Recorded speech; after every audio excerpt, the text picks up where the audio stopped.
Hi guys, welcome back to my channel. In this video I would like to give you some updates because I didn't post for a while, and as some of you might already guess, my pinecone method did work, and it worked like a charm.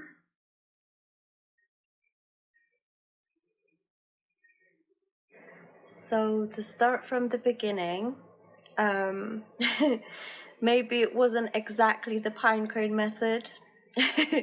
um, I went to my midwife appointment on the 23rd, just my usual appointment, and we couldn't really feel the baby move much.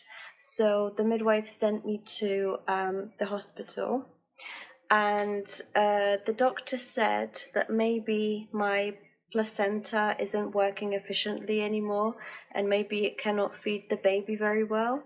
So she suggested that I had a membrane sweep. So I got that done, and that was around 2 on that day.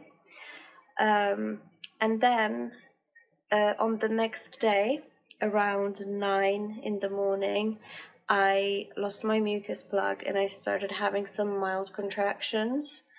So I went to see my mom, and I told her that I think it's, beginning, I think it's starting. And she said, okay, I'm just gonna keep an eye on you, so when it's time we go to the hospital together. And the contractions actually progressed quite quickly.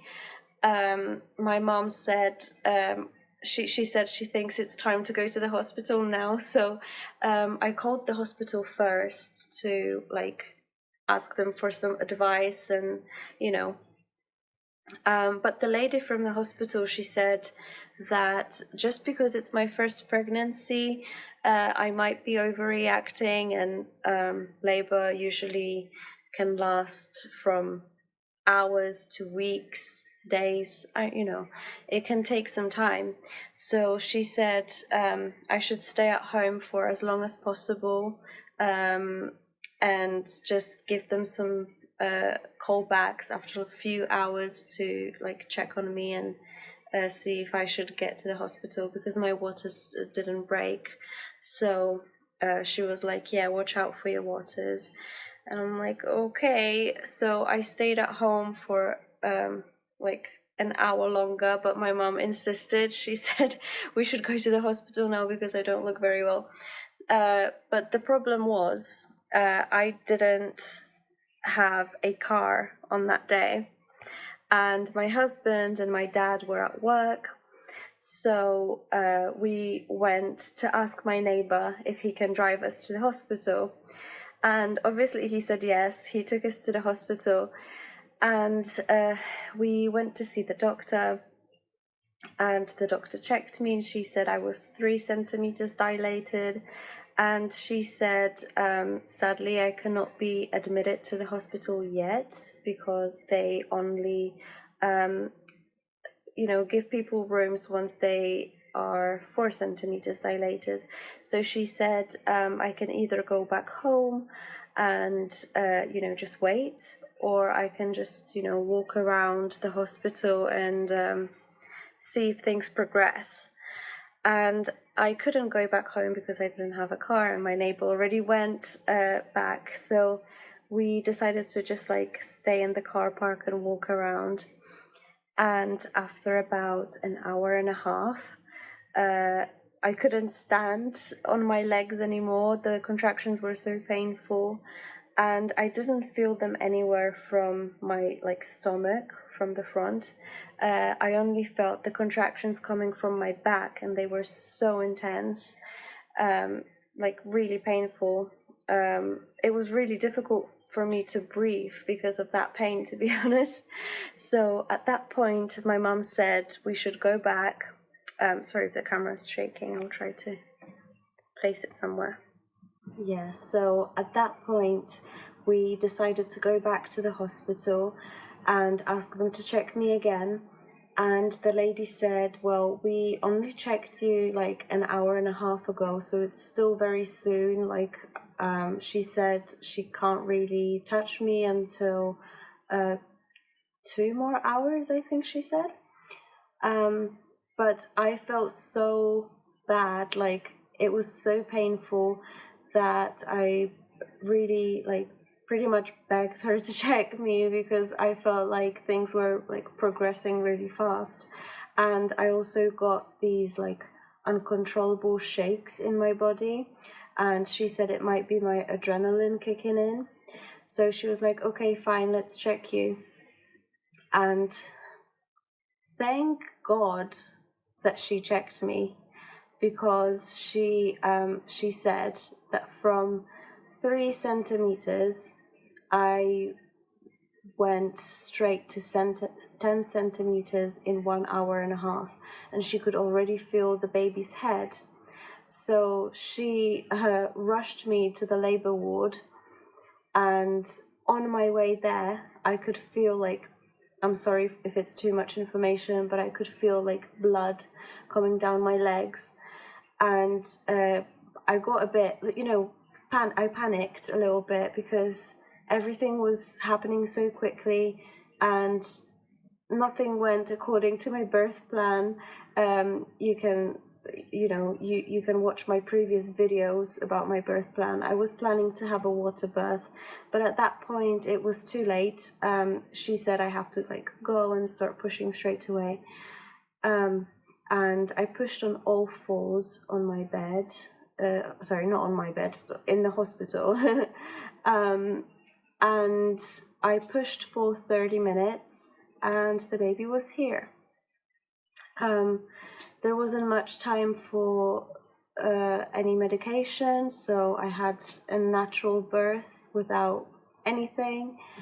I think the doctor gave me some paracetamol for the back pain, which didn't help at all.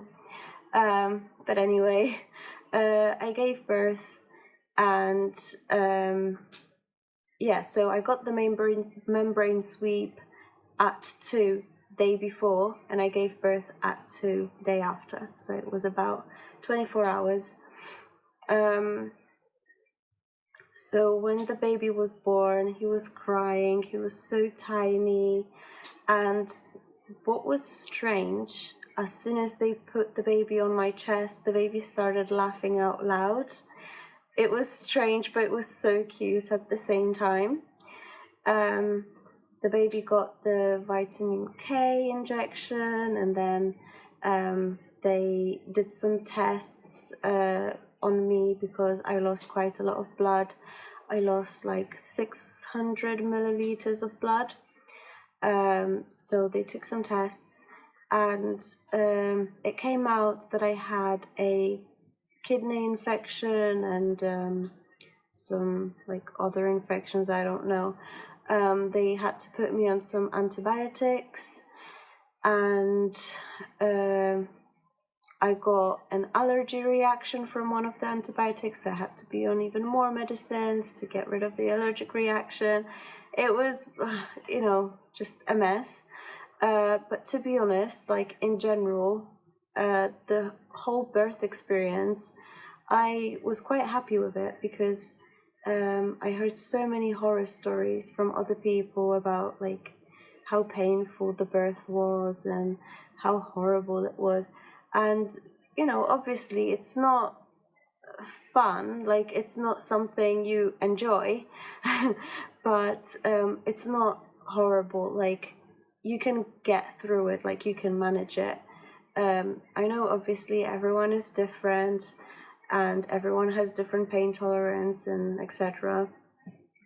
But I think in my case, I set my mind to like the worst. I was expecting the worst to happen, and to be fair, like it wasn't that bad. Like if I was going to do it one more time, and I probably will because I do want a second child, I don't think I will be as scared as I was this time. So I think that's good. So the baby is now with the dad. I'm trying to think what else I can tell you about the birth. I guess if you would like any advice, just stick to your intuition. If you call the hospital and they tell you it's not really happening, you're wrong, but you really feel it in your gut that it's actually happening, just go and get checked, because, you know, if I didn't go when I went, I would probably give birth at home. When it comes to feeding, I didn't have my milk at first. My milk came in on day 3. So up until that time, I had to formula feed. And so I was formula feeding, and when my milk came in, I was breastfeeding and formula feeding because I didn't produce as much milk. So I was giving the baby as much breast milk as possible, and then when the baby was still hungry, I was topping it up with formula. Few days went past and I got a breast infection. That was horrible. I started having like high temperatures and I was shaking. If I was feeling horrible. So I got another antibiotic, and at this point, because I was on so much medicine, I decided to just stick to formula because I didn't want to, you know, risk it. I didn't want to feed the baby on so many medicines and medications. So I was just formula feeding, and then after I finished my antibiotics, my milk dried up, so I couldn't go back to breastfeeding, sadly. But on the beginning, when I was breastfeeding, I kind of wanted to remember this time somehow. So I found this girl on the internet. She is making beautiful jewelry from breast milk.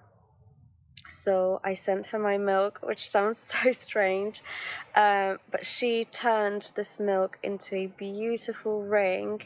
I'm still waiting for the ring to arrive, but she sent me some pictures and it's beautiful. So once it arrives, I will show you. It's amazing, and it's great because it's something that I can, you know, remember forever, and that's beautiful. So yeah, I think I pretty much covered everything that I wanted so far. I will probably mention some other things if they come to my mind in my next videos, in case I forgot to mention anything today. Now I will show you some clips that I took when I was getting my hair and nails done, so enjoy.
So now I'm waiting for my family to arrive for the barbecue.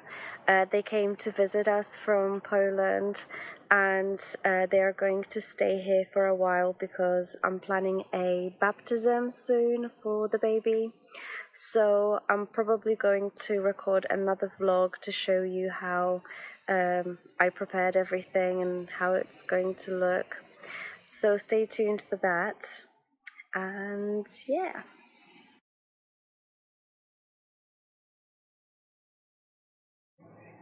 That's it for today's video. I hope you enjoyed. Thank you so much for watching and for being patient. I do hope to post more videos in the near future. I'm going to try to be consistent as possible. You know, with the baby it's quite hard to, get around with stuff like this. But I will try my best. So thank you so much, and I'll see you in my next video. Bye.